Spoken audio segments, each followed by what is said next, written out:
Երեկ Նիկոլ Փաշինյանը Facebook-յան էջում շուտ ասելուկի նման արագ-արագ 3 գրառում է անում խաղաղության պայմանագրի բանակցությունների ավարտի մասին։ 3 գրառումն էլ բաղկացած է 2 նախադասությունից։ Առաջինը անփոփոխ։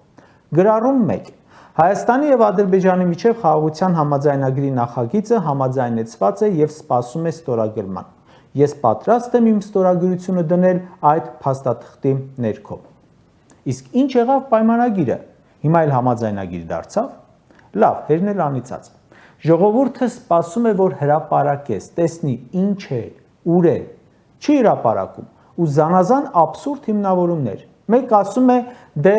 ընթացքում կտոր ասել ենք։ Դե որ վաղ տգա կհրապարակենք։ Դե որ ստորագրենք, բերենք վավերացման ազգային ժողովում քննարկման ժամանակ կհրապարակենք։ Այ քեզ բան, էս ինչ ցրոցի է։ Նիկոլի անվտանգության խորհրդի քարտուղարն այսօր ասում է, չենք հրապարակում, որովհետև ստորագրման տեղն ու ժամը համաձայնեցված չէ։ Մի րոպե, իսկ ինչ կապ ունի օրն ու ժամը։ Համաձայնվել եք, չէ՞։ Երկուստ եք, հրապարակեք, տեսնենք այդ ինչին եք համաձայնվել։ Այսինքն սպասում եք վերջին օրվան, որ անակնկալի բերեք ժողովրդին, թե նայեք, հա, չստորագրեն պատերազմ կլինի։ Սա էլ նոր նոյեմբերի 9-ի թուղթ է,